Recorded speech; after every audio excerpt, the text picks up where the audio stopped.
there are five big reasons why Chelsea are definitely going to play in Europe this season. And I think that the most certain one is the third one, because that's where it is very clear that Chelsea are going to play in Europe. But let's just start like this. Hey, thank you very much for choosing me on Fiifi-Manfred on YouTube. If you are new to the channel, thank you very much for choosing that. Of course, if you're not subscribed to the channel, pause the video, go back in there and subscribe to the channel. Pause now, go back, subscribe to the channel, turn on notification. It's important. When you turn on notification in there, make sure you do choose all. Turn on the notification, and when you do choose all, so that once we put up any video, you are first to have it, you are first to get in contact with it, you are first to get it and have a conversation on Fiifi-Manfred on YouTube. My name is Fiifi-Manfred on YouTube. We have a lot of tactical conversations here, so subscribe to the channel, and again, please do share the link for me as well. I'll be very, very grateful if you do so for me. Yeah, so when Mauricio Pochettino took over at the job of Chelsea last season, Chelsea finished somewhere around 12. And it's a point in the season where I think it was Chelsea's lowest finish in the season for a very long time. I've said it several times, and if you are new to the channel, maybe this is going to be your first time I hear from me, but I'm somebody that's very consistent with the things that I see, especially when it's about things that I believe in, even if a lot of people think that that is wrong. Once I believe in it, I'm convicted that this is the right way, nothing actually sways me. With what Chelsea went through under Roman Abramovich, how the club changed hands from Roman to Clearlake, it was not going to be easy. It was never going to be a Chelsea team that was just going to hit the ground running, start winning titles again. It was always going to be tough to rebuild the club. Now, you can go back to all of the things that I've said and all the things that I consistently say in there of that. For a club that was winning day in, day out, and was just stopping its track with sanctions and with a lot of things that the club didn't expect. The new owners had to do a lot of things quickly and then hope that they are going to pay off. Some of them were gambles. And everybody that works in the corporate world understand that gambles are part of the daily life. Sometimes you do gamble, but of course you gamble with a lot of information, knowing that there is a minimal possibility of you losing your bet.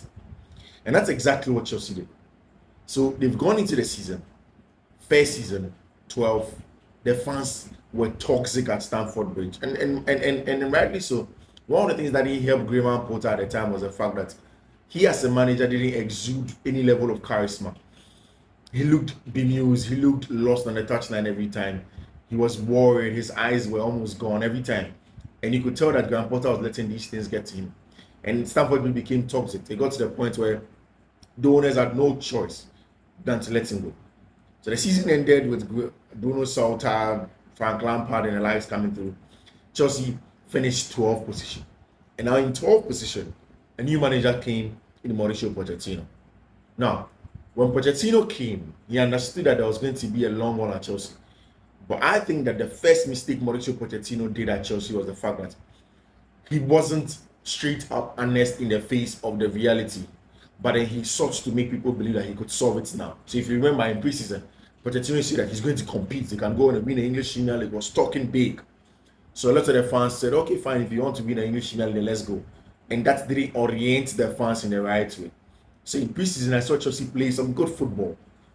Three centre backs, 3-2 shape in build up, excellent way of play with 5 at the top, occupying all of the zones of the field in attack, which was very, very good for me. I said it several times. Then, fortunately or unfortunately, the injuries began to come. Trevor Chalobah got injured in preseason. Benoit Bellachele never recovered in preseason. Nkunku got injured in preseason. Rhys James was supposed to recover, got injured in preseason. Ben Chilwell preseason. Kukurea at some point preseason. Almost everybody was getting injured in preseason, and on average, Chelsea have had close to about 9 players every week injured in preseason. Every week in training, every week before match games, and that is the reality. The reality is that with Chelsea and what happened to Chelsea, it was always going to take time. It was always going to take time, and for me, I'm convinced that Pochettino has turned the corner now. Why? First of all, he has let everybody know, including the sporting directors and the fans, know that he's not tactically inept. It was just the issues with the injuries that were worrying. So first of all, if you look at Mauricio Pochettino, one of the things that were worrying is the fact that the players were getting injured. And now, especially after the game at Villa, this season Chelsea have gone to one final at Wembley, one semi-final at Wembley, and then they are now 8th on the English Premier League table. There were loads parts of the season where Chelsea season were stop-start, 11-12, 11-12, 11-12, and the highest they could go was just 10th. Gone from 9th to 8th now, which is progress in my opinion. And while that is said, that tactical tweak in the second half of Villa seemed to have gotten the job done. I don't know why when Kukurea returned, it took him so long for him to invert quickly into midfield. But that has done the job. That has given Chelsea the base of a 3-2 base in terms of ball progression and building up from the back, which is some good stuff to do. Again, apart from that, it has given Chelsea a lot of numbers in the middle of the park and allowed Marc Cucurella to defend on the front foot. If you've watched Cucurella, anytime he's defending wide areas, he tends to backtrack, tends to go back, and easily wingers can run at him. But when he's defending centrally, because he knows other people are behind him, because he knows Caicedo will be close to him, he's more aggressive in his tackles, able to go on the front foot and try to win these balls better than going defending when he's in wide areas in a 1v1 situation, which is very, very important. And now, on the ball, it has been very important as well. He is very good in terms of playing on the ball, finding space. He's a very good passer, especially from central areas. And in the middle of the park, he has shown that he's a quality player. Anytime he has inverted, next to Marco Correa, next to Moise Caicedo, with Conor Gallagher up on top of this, that keeps Conor Gallagher in between the lines so that they can also be Cole Palmer, who will float in and around the half spaces around the ball to pick up, drop a touch, play one or two wall passes, paints the ball somewhere, and then opens up the attack for Chelsea's wingers to have 1v1 threat, and especially for Noni Madueke. Another reason why Mauricio Pochettino deserves a lot of credit for the job he has done at Chelsea is players like Noni Madueke. I remember in August 2023 when I first saw Noni Madueke, he was not good enough. Trust me, he was not good enough. Noni Madueke was not good enough. Noni Madueke just couldn't defend without the ball this time, and especially in the game against, most especially in the game against Tottenham Hotspur. His off-the-ball job has been brilliant, and I kept on saying every time that, for me, I don't think anybody has been critical of Noni Madueke, and I kept on saying that you can do whatever you want to do with the ball, but if you don't help the team without the ball, then you are a joke, in my opinion.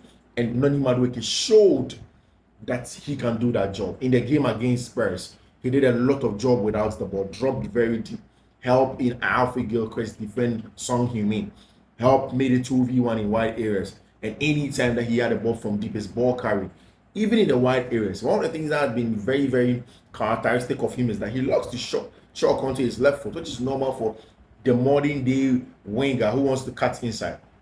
But I'm presuming that Pochettino might have told him in training that is so easy to predict for any defender. Because if I'm a defender, I know that definitely Noni Madueke wants to cut in onto his left foot.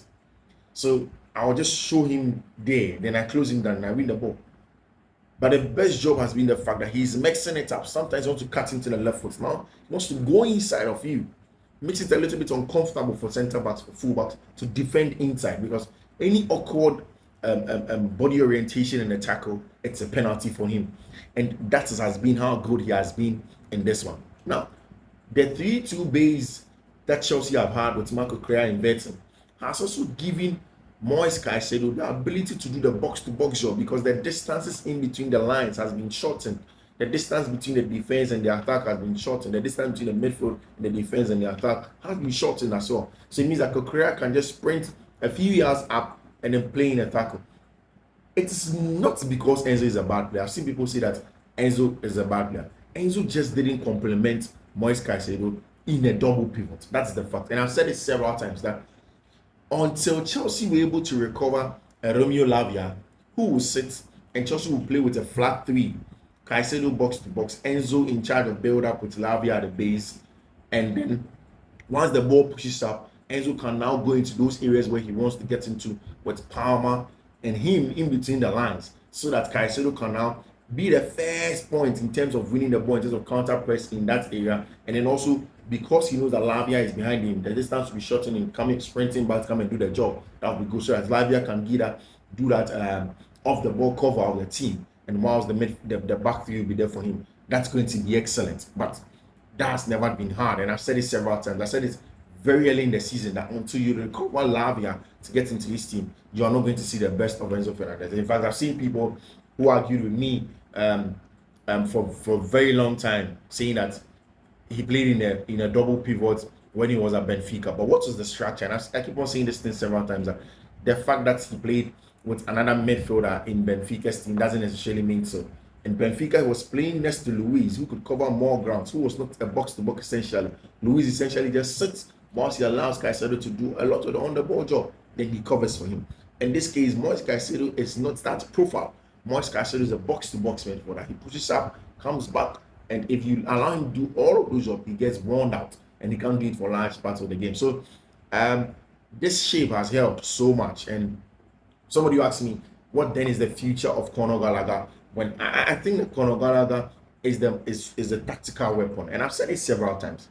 The most important tactical weapon Chelsea has is Conor Gallagher, especially for those big games. If Chelsea want to go far in the Europa League, in the Conference League, in all of these competitions, what they'll need is a certain Conor Gallagher, so that in those big nights where you need a lot of intensity, he comes in. Then you can rest either of Lavia and then Caicedo or Enzo Fernandez. Now, when you rest all of them, when you go into those low block teams in the English Premier League, Brentford, West Ham, Bournemouth, all of these stubborn teams that you're supposed to bring down, then you play this midfield three, because now you can counter press them, you can pin them, you can create sustained pressure against them. When there's transition, you have enough cover to deal with it.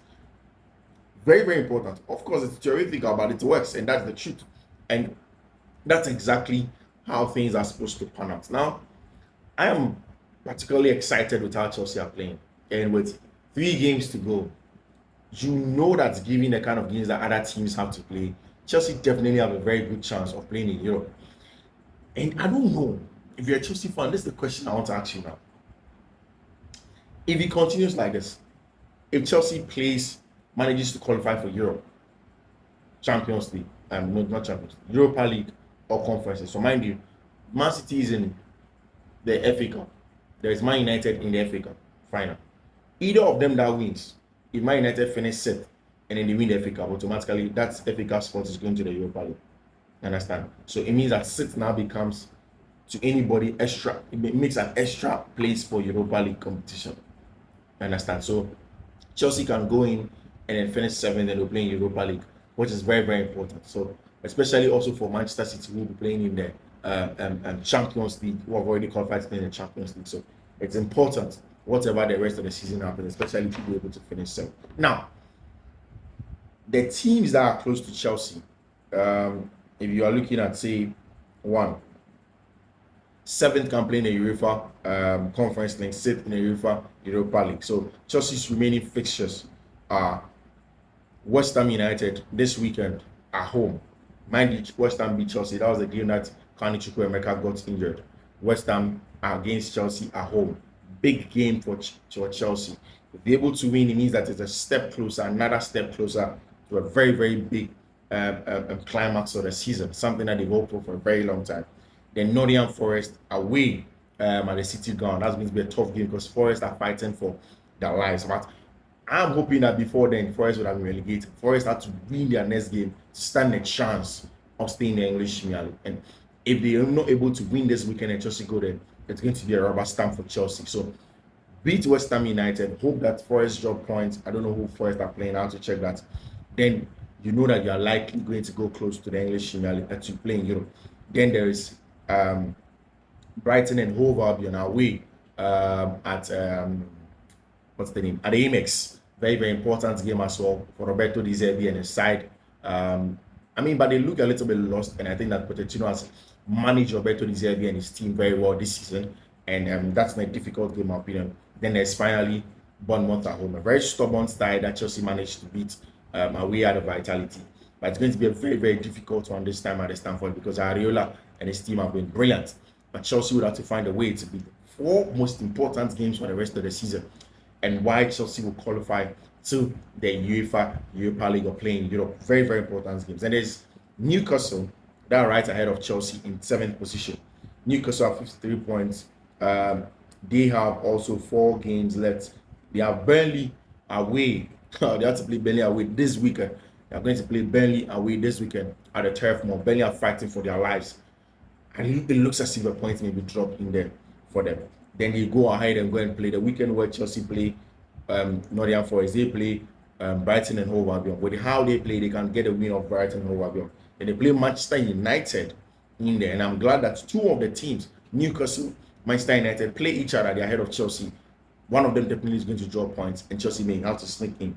Then there's Brentford away in the last game as well in there. So it's possible. It's very, very possible. And then Manchester United have Crystal Palace away this weekend. Oliver Glasner's team have been very good, but the Manchester United always find a way to at least get a draw. So, I mean, that's the thing with United. They always find a way. But yeah, there is Crystal Palace. Oliver Glasner and his boys are playing very, very well. We'll to see how that goes. And there is Arsenal at home. Arsenal traditionally don't win at the Old Trafford, but they want to win the English Premier League. And they want to take it a game after game after game.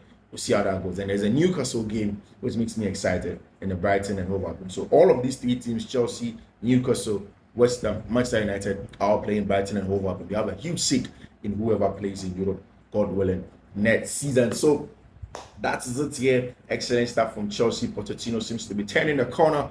There are good signs on the wall that Chelsea are going to play in the Euro, and that's going to be a good one. Financially, it's a good reason why it's a good thing for Chelsea. And then two, the fact that the team now begins to believe that they can do something special for themselves. My name is Fiifi-Manfred. Thank you very much for joining me. If you want to subscribe to the channel, you should do so. Turn on notification, and in all of that, make sure you do choose all. My name is Fiifi-Manfred. I'll see you until then. You take care. Bye.